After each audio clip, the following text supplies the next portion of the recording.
Good afternoon students. हमारा आज का टॉपिक है डिस्कशन का charge distribution and its type. So the topic is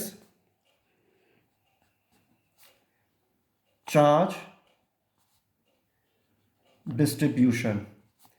so जब हम बात करते हैं कि आखिरकार हमारे चार्ज डिस्ट्रीब्यूशन क्या होता है, तो दैट मीन्स बेसिकली हमारे पास 3 टाइप का बॉडी स्ट्रक्चर होता है जिसका हम स्टडी करते हैं। That is 1D, 2D and 3D।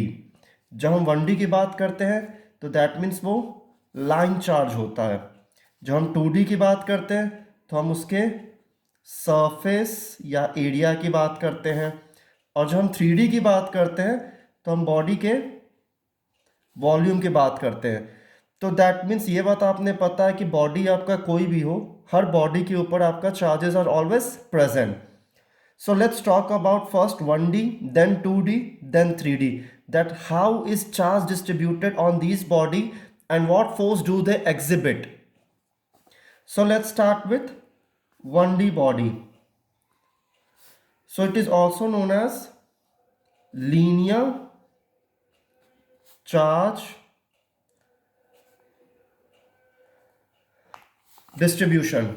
So linear charge distribution.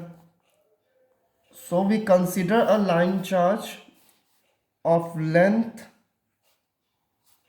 L having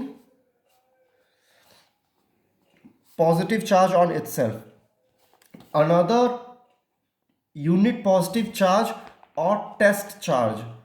यहाँ पे जो Q नॉट है हम इसको बोल सकते हैं यूनिट पॉजिटिव चार्ज या फिर टेस्ट चार्ज, कि आखिरकार इस लाइन चार्ज की वजह से इस Q नॉट पे कितना हमारा फोर्स लग रहा है, which is kept at a distance of R।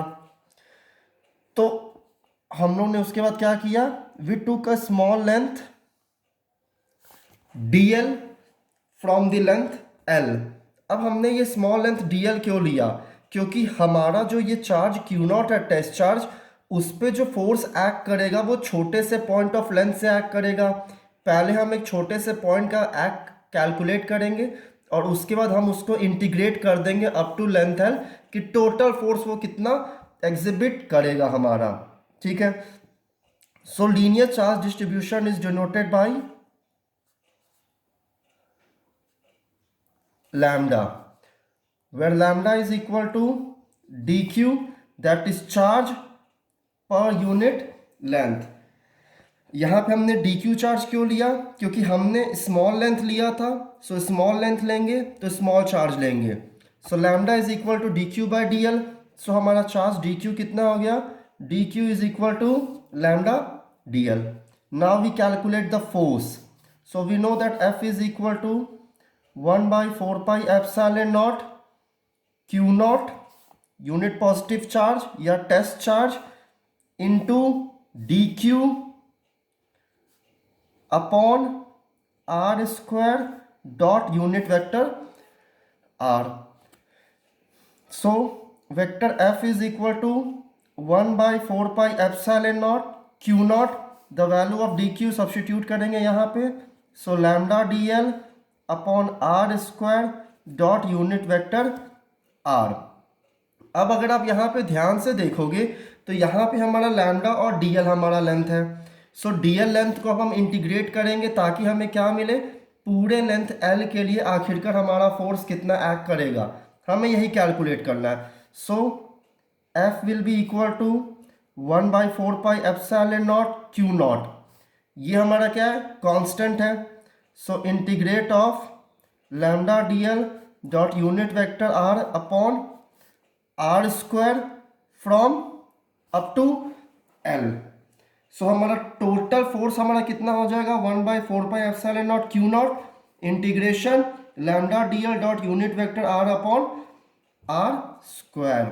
सो ये हमारा हो गया लीनियर चार्ज डिस्ट्रीब्यूशन का फोर्स कैलकुलेट करने का फॉर्मूला। अब हम बात करते हैं आगे area charge distribution, that means 2D body का। So 2D body, 2D body को हम किस नाम से जानते हैं, एरिया चार्ज डिस्ट्रीब्यूशन। सो अब एरिया के लिए हम लोग क्या करेंगे, हमने एक थिन प्लेन शीट ले लिया। अब जो भी हमारा थिन प्लेन शीट होगा उसके सरफेस पे हमारे क्या होंगे, उसके सरफेस पे चार्जेस प्रेजेंट होंगे। यहां पे आपका एक टेस्ट चार्ज रखा हुआ है Q0 which is kept at a distance of R। ठीक है, तो अब हम लोग देखते हैं कि एरिया में हमारा टोटल फोर्स एग्जिबिट जो होता है, हमारा वो टोटल फोर्स एग्जिबिट कितना होता है। So area charge distribution is denoted by sigma, where sigma will be equal to dq by ds और sigma is equal to dq by dA। ये हमारा लेंथ क्या है पूरा, ये हमारा S है और ये हमारा स्मॉल एरिया है, ये हमारा एरिया है S पूरा, मतलब जो आपका आ रहा है, और ये हमारा स्मॉल एरिया है क्या, ds।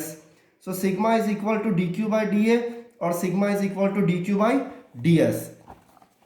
तो फिर हमारा dq कितना हो जाएगा, dq will be equal to sigma ds और dq is equal to sigma dA। अब हम लोग फोर्स कैलकुलेट करते हैं। So force is equal to again 1/4πε0 Q0 dq upon r² dot unit vector r, और force is equal to 1/4πε0 Q0 dq की value क्या हो जाएगी, sigma dA into unit vector r upon vector r²। So force F is equal to 1/4πε0 constant which whose value is 9 into 10⁻⁹। Q0 unit test charge की value आपकी दी हुई रहती है, integration A sigma dA upon r² dot unit vector r। तो अगर अब मैं इन दोनों का कंपैरिजन करूं तो सिर्फ डिफरेंस हमारा क्या आया है, यहाँ पे हमारा लैम्डा dl था and integration to up to l था, यहाँ पे हमारा सिग्मा dA हो गया, इंटीग्रेशन अप टू a हो गया। हम बात करते हैं तीसरे फिगर की बॉडी की, that means 3D body. So 3 dimensional body हमारा कोई भी स्फीयर हो सकता है, हमारा क्यूबॉइड हो सकता है, जिसमें हमें लेंथ ब्रेथ और हाइट हमें तीनों चीज पता हो। तो इसको हम लोग और किस नाम से जानते हैं, वॉल्यूम चार्ज डिस्ट्रीब्यूशन। हमने कोई भी एक आर्बिट्री फिगर लिया है, ठीक है, जिसका हमारा वॉल्यूम क्या है, v है, और इस वॉल्यूम v पे हमारा क्या है, पॉजिटिव चार्जेस हमारा इसके ऊपर प्रेजेंट है। हमने क्या काम किया, यहाँ पे एक टेस्ट चार्ज Q0 लिया और उसके बाद हमने यहाँ पे एक स्मॉल वॉल्यूम लिया dv, और इसके बीच का डिस्टेंस हमने कितना लिया, r।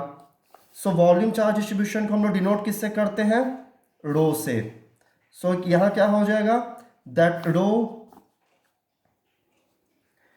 Is equal to dq by dv और dq is equal to rho dv। तो अब फिर से हम लोग फोर्स कैलकुलेट करते हैं, that force F is equal to 1/4πε0 Q0 dq upon r² dot unit vector r। So force F is equal to 1/4πε0 Q0 constant, dq की value हमने यहाँ पे रखेंगे तो क्या आएगा हमारा, rho dv upon r² dot unit vector r integration up to v। So ये हमारा फोर्स किसका हो गया, वॉल्यूम चार्ज डिस्ट्रीब्यूशन का। सो अगर आपको क्वेश्चन में आता भी है दैट कि इसके ऊपर कितना फोर्स होगा, अगर आपका लीनियर बॉडी है या अगर आपका एरियल बॉडी है तो उस पर आपका कितना होगा, अगर आपका वॉल्यूम बॉडी है तो उस पर आपका फोर्स कितना होगा, तो वहाँ उसका डायमेंशन आपको वॉल्यूम का या लेंथ का या एरिया का दिया हुआ रहेगा। हम लोग वैल्यूज़ को सब्स्टिट्यूट करेंगे and then we will move further. ठीक है, थैंक यू क्लास।